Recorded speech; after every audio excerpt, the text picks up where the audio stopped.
Hey, so Pirate Software has been flooding my feed lately. Probably because I'm also an indie game developer, and I used to play World of Warcraft. So you can say that algorithm did its thing. Now, I'm not here to bash Pirate Software at all. But what's interesting is how this situation hits indie developers differently. Whether you're just starting out or you're deep in the trenches. Because when someone like Pirate Software shows up in your radar, someone who is successful, technically skilled, Oh, now it crashed. My favorite. and admired by the public, or at least he used to be, it's easy to put them on a pedestal. You start comparing yourself and you start thinking that, well, he's more successful because he's a lot more technical than I am, he's a lot more artistic than I am, and he's a lot more capable than I am. Because that's what fame and success tend to do. They inflate the distance between where you are and where they seem to be. But then they're exposed for their flaws and their vulnerabilities. It's very obvious that this can get very unwieldy extremely quickly. And then you realize that they're exactly just like you.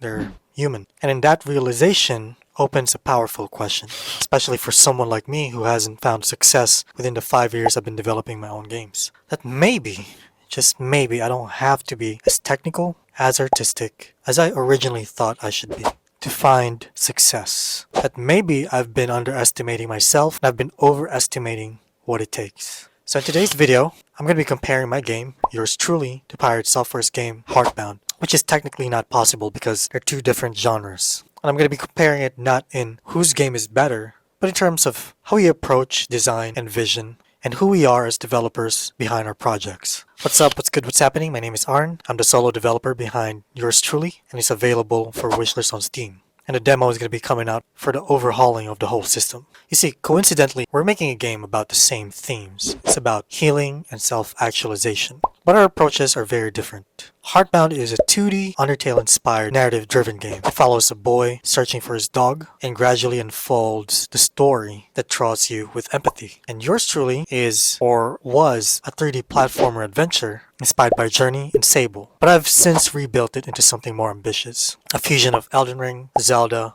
and Journey. In it, you confront your negative emotions represented by bosses and levels, while journeying alongside your fragmented younger self that never healed. It's generally about inner battles, acceptance, and becoming who you truly are. So as game developers, how do each of us design our respective games to tell the story we want to tell through gameplay? So let's start with Heartbound. Pirate Software claims that Heartbound as it is now is an RPG. It does not feature any traditional systems like levels, experiences, or consumables. Instead of XP or grinding, Heartbound focuses on dialogue choices and player actions to guide the story. It claims that even small moments like petting your dog can ripple into future events, making your decisions feel personal and weighty. Honestly, that sounds refreshing, but also very ambitious. But the question is, does it reflect or does it manifest into what the game is now? And does all these features translate into fun? So I played Heartbound's demo, and I honestly couldn't get hooked into it. Not because it's bad, it's probably because it's just not my type of game. The dialogues felt like a chore to get through, and the choices boils down to just yes or no. And the consequences didn't feel like it mattered. Now, I don't know if I was alone in this feeling about the game. After all, on the Steam page, IGN and Jacksepticeye claims that the game feels like home and that they really like it. So I checked how others felt about Heartbound. And a lot of people felt the same way that I did. There are mini games here and they are not great, though I suppose that's kind of the point as they do express the mundanity of a day job well enough.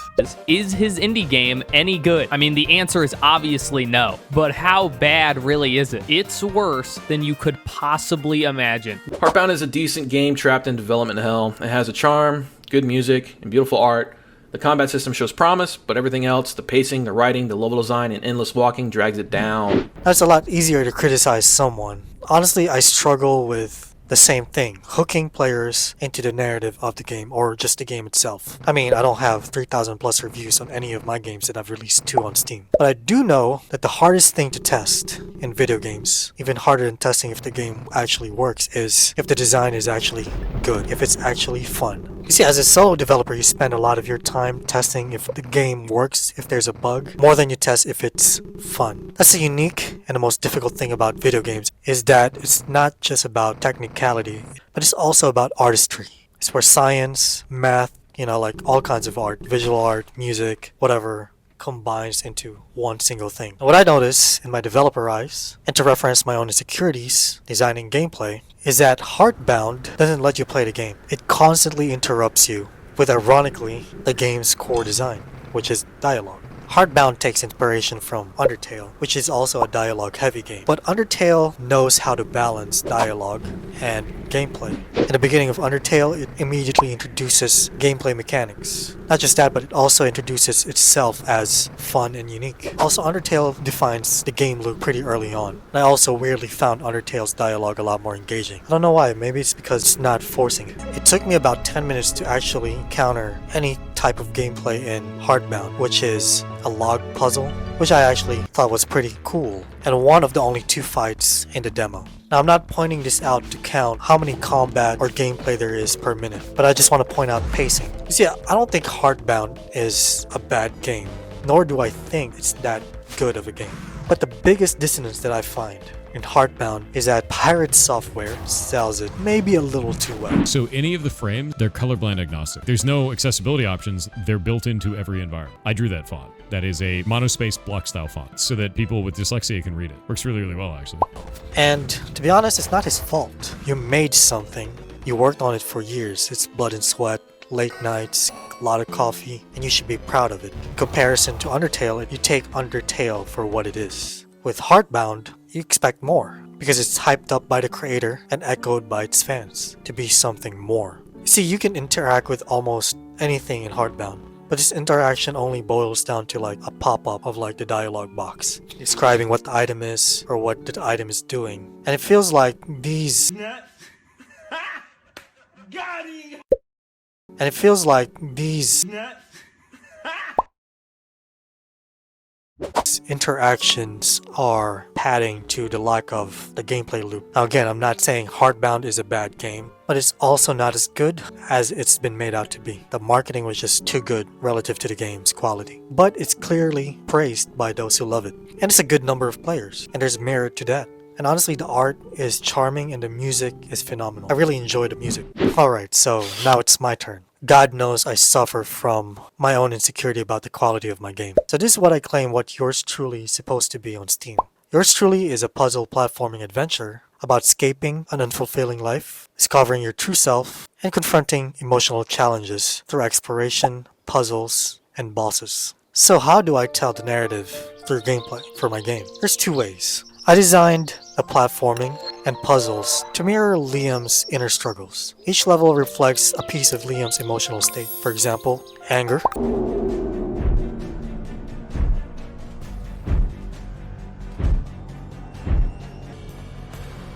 loneliness,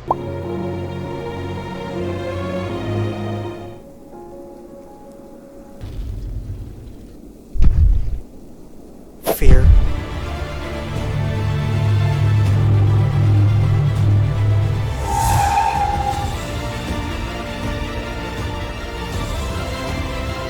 hope.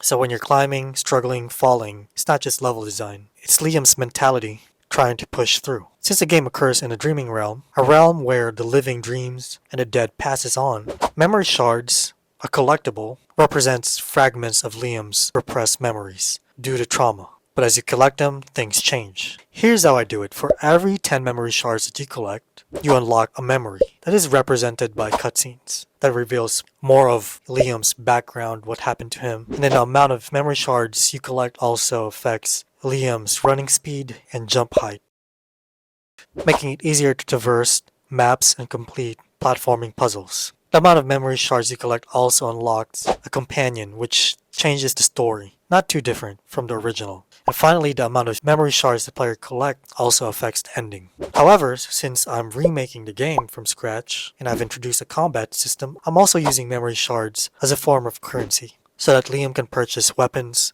and healing items. And aside from exploration, you can collect memory shards by defeating enemies, which are called nightmares. You see, there's not a lot of dialogue in Yours Truly, and I only use it when it matters, like pushing the story forward, extending the lore of the world, and introducing side characters that give you a breather from Liam's journey of finding himself. Now you see, before even playing Heartbound, I realized how much polish my game Yours Truly needed. Because I'm not gonna lie, Heartbound is pretty polished. And it's the reason why I made the decision to remake the entire thing. Because truthfully, Yours Truly had a lot of issues. A clunky character controller, because before it felt very stiff. An awful climbing mechanic.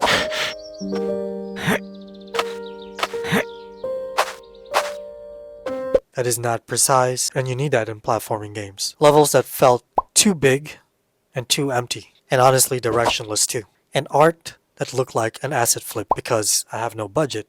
I used free and cheap assets and tried to dress them up with lighting. All of this made me realize at some point that no matter how I patched the game, it wasn't enough. So I scrapped it and started again from scratch. Now, the cell shading and the lighting techniques that I've learned brings the visuals to life. The character controller that felt clunky now feels tight, responsive, and smooth. It honestly feels really good. And now the levels, even though they're smaller, have verticality, so they feel bigger and more dense, and ultimately more depth. And for the first time in a while, I'm genuinely proud of my progress. It honestly wasn't hard to think of ideas for the game anymore because I'm enjoying it. Anyways, watching the recent piratesoftware controversy made something click for me. Your game doesn't have to be perfect to resonate. And in the past couple years that I've been developing Yours Truly, that's something I've struggled to accept. And unlike Pirate Software, I don't have the 7-year experience working at Blizzard confidence. What I do have is intimate knowledge of where I fall short. I've released 2 games on Steam, and I haven't seen commercial success yet. And it's tough watching others thrive while you feel stuck. But seeing someone successful still make imperfect games reminded me that perfection isn't the goal, it's connection. Like I said earlier, the video isn't really about whose game is better. It's more about reflection through comparison. It's about what it takes to build something from nothing, to keep showing up when success hasn't arrived yet, and maybe that the thing you're building, or have built even though it's not perfect, is good enough to be successful. Thanks for watching, and see you next time.